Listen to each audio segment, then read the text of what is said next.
Empowered people make informed decisions that lead to living a life without regret. This is Sarah Kaki and Shauna Woods from Atlanta Divorce Law Group, and this is the Happily Ever After Divorce Podcast. Welcome to another episode of the Happily Ever After Divorce Podcast. I'm Sarah Kaki with Atlanta Divorce Law Group, and I'm joined by our very own managing partner, Shauna Woods. Shauna, our conversation today is about what is your emotional age, and let's break that up a little bit. Clarify what we even mean by that. Okay. For me, this phrase comes from work that I personally did with one of my coaches mentioned here before, David Nagel. And one of the meditative practices David would put us through and his team would put us through when we were doing this successful mindset coaching with him is he would have you close your eyes and take you through this process where you would imagine meeting yourself at different ages. And he would ask you, go meet your spiritual self, go meet your intellectual self. One of my favorite meditations he would do is he would ask you to meet your emotional self. And he would say, what's her age? What's her pain? What is she dealing with? What is she facing? And you would actually, you would imagine, for me, a 5-year-old Sarah, for instance, you would actually sit down with 5-year-old Sarah, and in this meditation you would have, and you would talk to her, and you would ask her, what are your hopes? What are your dreams? What are your fears? What's going on in your life? And you would have a real conversation with that emotional self that showed up in that moment for you. I know this sounds like a lot of voodoo for some people that might have never done any kind of coaching or therapy, but it's incredibly effective to become aware of different parts of our childhood or different parts of us growing up that might have had some sort of impact on us, or we've gone through something difficult or something challenging, or even just an incredible life experience where it really made a profound effect on our life. And from time to time, we might revisit ourselves at that age emotionally. And even though, you're in your 30s, 40s, 50s, or 60s, you may face events in life that triggers that age for you back all over again, right? Like for me, for instance, I had a profound life experience at 13, coming to this country, not speaking the language, and being thrown into an American middle school, having to figure it out. So if you ever put me in a very difficult situation where I don't think I am prepared or don't have the tools to face that situation, if I'm not aware, 13-year-old Sarah may show up. And thankfully, 13-year-old Sarah thrived and figured it out. Right. But she also has an underlying belief that you're on your own. Figure it out. It's on you, kid. You got this. You can't bother mom and dad about this. This is on you. Yeah. Be brave and be quiet. And that's my emotional age that can be triggered if I'm facing a conflict that I think I'm alone in. That's my side of the story on the emotional age. You tell me what you think of when I tell you what's your emotional age. Well, I love that you just explained that. And the process that you're talking about, I've actually seen a video about this as well. And they were talking through, like, okay, close your eyes. What would you tell this person? Mm-hmm. Tell them it's going to be okay. Kind of teaching you how to parent that child that you were emotionally so that you can come of being stuck at an emotional age. So what you're talking about is moments where you feel that way, right? Mm-hmm. And although I hate the word triggered, but it's just overused, right? It really is overused. But what we're talking about is very much like, you hear something, you see something that instantly have a memory, but we feel like we're still back in that position for a moment, and that's like that fear reaction. Right. So that's momentarily about going back to an emotional age. When I think about an emotional age, I think about people who are stuck permanently. Yes. They're living their life at a very immature age because of something that they haven't worked through, Mm-hmm. primarily from childhood, right? And a lot of people who would be alcoholics or drug addicts are often stuck at an emotional age that is quite young because they're not doing the work. Narcissists are the same. They're not doing the work to become emotionally mature. right? They're continuing this cycle. And you see it a lot with in our profession. You have somebody who will come and tell me how their spouse is acting out. This isn't the person I married. And you can really think they're acting like a teenager. Right. Right. That's the most common age group we see in divorce law, is somebody coming, being frozen as a teenager. Yes. And it often is seeking a sexual attention, validation, losing a lot of weight or having a lot of surgery to make themselves physically feel better. And or reckless spending. Reckless spending is another one. Those are the type of things when I think emotional immaturity, what emotional age are you? Those are the type of things I think about. But I also agree that there is that one, I think we all experience. I don't think there's a human being out there who can say, I've experienced no trauma in my life. Right. There was nothing that bad happened to me ever. So I think we can pinpoint that and know if a fear response is in us, right? That we can go back to that point in our life, and knowing how to deal with that is essential to getting over the hump. Mm-hmm. So I think there's two different discussions that we're having: the momentary ones where we're stuck in a fear, and the emotional immaturity of some people who simply don't even recognize that they're not emotionally the same age as their physical age. So you know how I would decipher those two? Because, Shauna and I mentioned this before. We don't talk about what we're going to say before our podcast, but we write our notes and we come in and have this conversation, and usually we end on the same path. And I actually wrote a note to myself. There are those who have a muscle memory that pops back, like an emotional muscle memory of, okay, put in that corner again. I remember how this looked when I was 5, when I was 10, when I was 13. I'm going to respond with that. And then there's the ones who are stuck there and never move past it. Think about our friend Barry Schulman, who came to our firm and did predictive indexes on our entire team. And if he listens to this, we love you, Barry. You did an amazing job. He used the phrase functioning adaptable adult.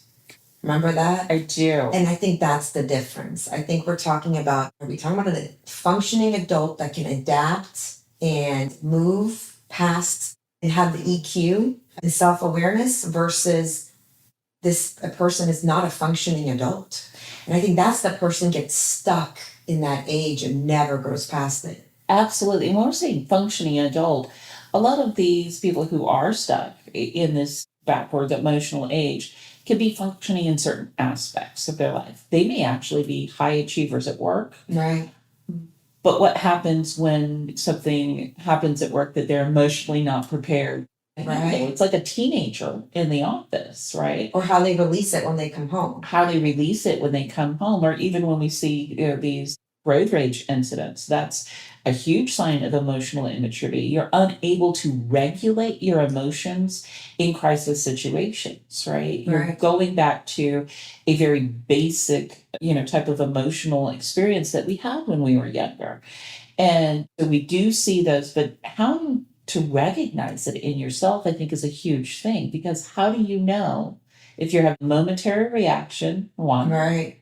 Do you even recognize that when that happens? Or how do you reflect and say, have I not matured emotionally so that I can be in a healthy, substantive relationship? So when we were talking about being triggered, yes, when you mentioned that, what I think about is when you're triggered or something kind of kicks that emotional muscle memory up and tells you, I'm back in that corner. Yeah. There must have been, as a child, when you froze at that point, there must have been a basic need that probably didn't get met, right? Mm-hmm. Whether it was a basic need, meaning self-esteem, the need somebody, an adult, to build that self-esteem for you, or safety, right? Protection, or some sort of a security, whether it's just financial or knowing your parents are okay, something like some basic need did not get met. And it's probably now as an adult, I think the way to exercise awareness over these trigger points that kickstarts that emotional muscle memory is to know, what is the need in this situation that is coming up for me, that is not being met, and I never gained the muscle memory or the emotional strength to express this need to myself or to others. So I made some notes on possible needs that could come up because, like you said, how does this manifest itself? It manifests itself in adults who are seeking validation out in places that is dysfunctional and unhealthy.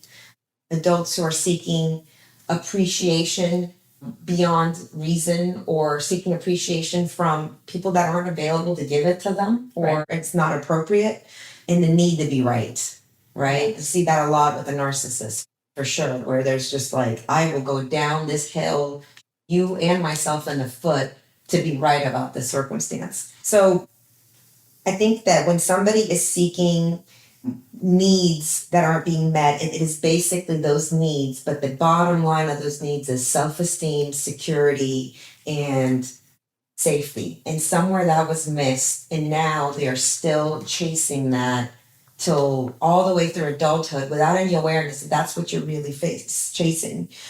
I also wrote some notes on how that manifests itself in actually with cases that we see. Like we talked about seeking attention outside of the marriage, taking everything personal. Yes. You see that as a adult that is frozen in a childhood age? Absolutely. When they assume everything the other person is doing is pointed towards them, is about them. Because think about it, when we are children, that is our world. Everything is about Yes. us. We have such a small world. And not being able to recognize that this other person has their own emotional age, has their own things they're going through. It's probably not even directed at you, right? I mean, I have, a 3-year-old, 8-year-old, and 11-year-old. And I'll tell you when they're younger, like amazingly under 10, if you give one child something, it has nothing to do with the other child says, that's unfair. What about me? Immediately takes it personal. We actually see that manifest itself in adults. Absolutely. But they will phrase it something else. But the bottom line is they took something personal because there's another underlying need for appreciation, validation, or need to be right that came from a lack of security, self-esteem, or safety that was never properly addressed. Yes. Not facing the issues in the marriage.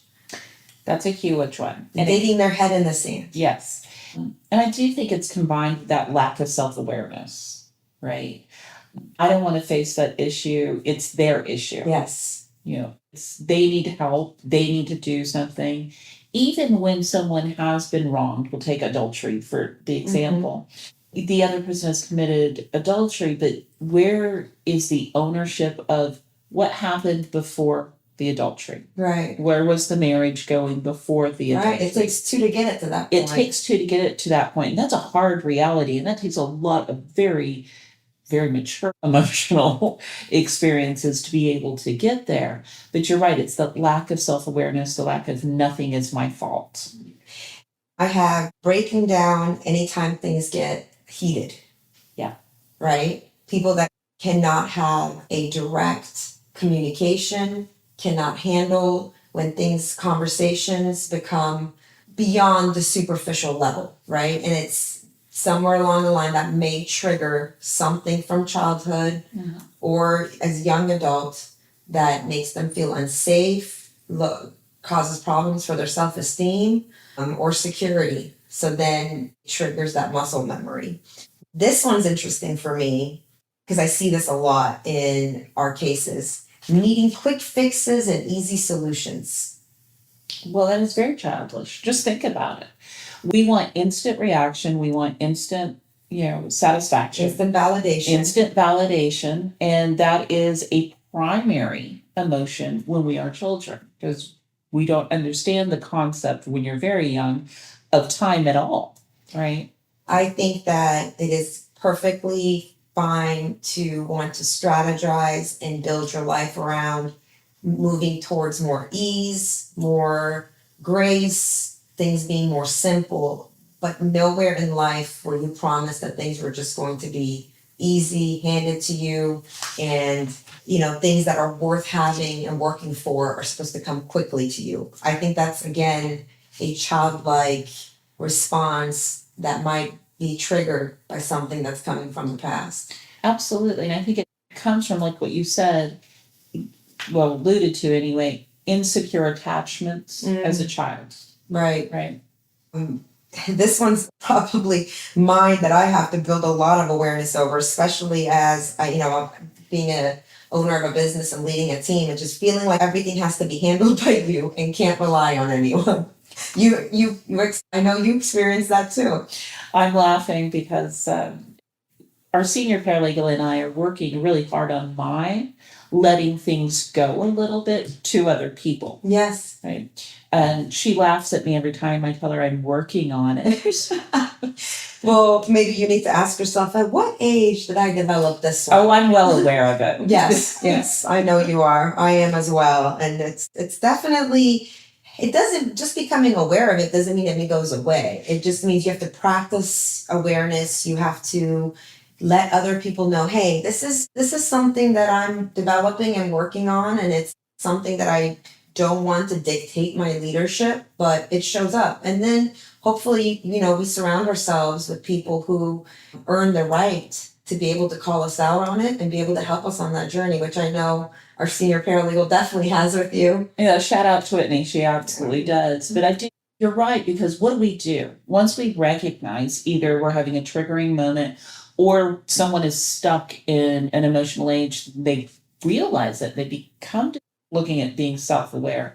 How do we get out of it? Right? That's the next step. How do we go ahead and go through that growth? Well, I'll tell you one thing on specifically that one, because you and I share that one, so we can dive a little bit more on that, because a lot of our clients, I think, share that with us. We have a lot of very ambitious people who have overcome amazing things and have built incredible lives for themselves and professions and careers and businesses. And that's a common one in that. Yes. Because you learn at some point to achieve despite a lot of things, right? And you almost had to achieve because there was a big scary monster behind your back if you didn't achieve the things you didn't achieve, right?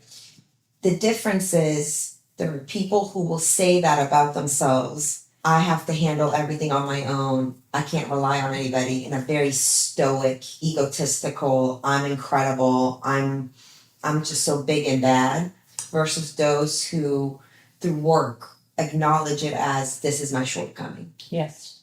Right? And I think that's where you realize these things. I mean, you can go down the list on any of these things, like needing quick fixes and easy solutions. There can be people that say, I don't like things that get too complicated. I don't like anything that it gets too messy. I want things to be quick and easy. They might actually pride themselves in that, which is sometimes in life, that's exactly what might be needed. But if you're not aware that that's a pattern kicking in, that might not be what is going to get you the results you want. And it's just old pattern of muscle memory that's kicking in. You may not get what you want to get. Here's another one that manifests itself: playing the peacekeeper to avoid conflict.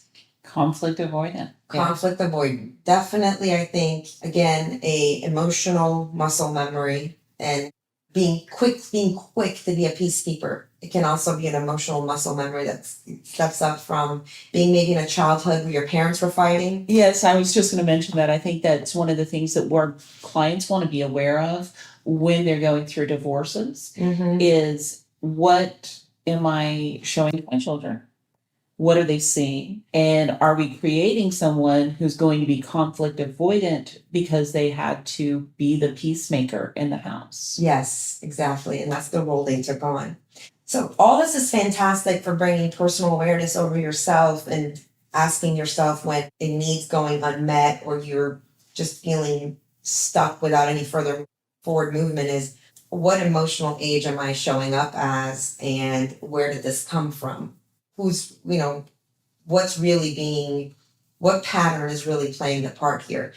However, I think this gets even more interesting when we use it to strategize divorce. And this is where you, our mastermind litigation strategist, have a lot of fun as well, because sure, this plays for you, but are facing a divorce where things are getting litigious and we have to strategize our next move and in doing so, anticipate the next move of the opposing party, this is very valuable information. It is valuable information, and it's not something that's scientific the way we do their strategy, but we do look at it as a whole, not only how do we help our client, right?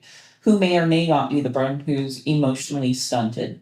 How do we help them onto the next stage of their life and understanding what the law can and can't do for them? Because that's a big part of what we have to do if we have a person who is stuck, in I need this now, or I feel I deserve more, but the law is equating to that. So, Shauna, talk to me through how you use this information, though, for building a strategy by knowing the opposing party's emotional age. Because that's where our client is a huge part in building strategy with us. With instead of us just handing a cookie cutter strategy, we sit down with the client, understand their ex-spouse's emotional age, and then we can design and build strategy from there. Well, not giving away all of our strategies. However, I'll give you an example. And I've got one of these cases right now that has just come in which the emotional immaturity of the other person is evident. They are acting out in so many ways. We're talking about the sexual validation, out seeking just other validations, doing a lot of, plastic surgeries to make themselves feel better, which, nothing against all of that as far as that's where they are in their emotional age, right? They are also going to want a quick fix. They're going to want this over soon. And so one of our strategies in that particular situation is to quickly put something together and put it in front of them as a settlement agreement, because they want fast cash and they want out of this because they want to go tripping off to their new, party life that they have created for themselves. However, it's very tricky when we do this, when we have kids involved, and the client we have is really going to be the primary parent, kind of has had because of this other person's activities. But if the other person is female, we have to play that little walking line of she can't admit to herself that her husband should be primary, because goes back to that whole, this is hurting my ego. Society tells me I'm a bad mom if I don't have primary custody. So we have to phrase things in ways, right, that soothes her ego and still is in the best interest and gives our client what he believes in his best interest for his children, right? Same thing with affairs. Like often people will feel guilty, right? That they have the affair or whatever the bad behavior is. It could be financial abuse. Sometimes it's so if we put something that is good for our client immediately in front of them, we want to act super fast so that we give them the jolt they need of having it over quickly. Right. We give them, here's your ego boost. We're going to call it whatever we call it in this parenting plan, but the reality is this is the primary parent, right? So it's a way of making sure that we're presenting it to them so that it's not harmful to their ego, and they even kind of like it. Oh, this is quickly over. Oh, I can get X amount of money if I do this right now versus having to wait this 6 months to a year for this to go through all these conclusions. So that's part of it, right? That's exactly the danger of not being aware of your own patterns and your emotional triggers, because this is exactly how you could be played with. Yes. If you're not aware of it. And you could, for these people, they're almost getting a win because their ego matters more to them than the actual results long term. And we'll hand you your ego to you in a silver platter and get a win for our client in the process. Yeah, exactly. When negotiations are successful, when both parties believe they walked away with a win. Right, exactly.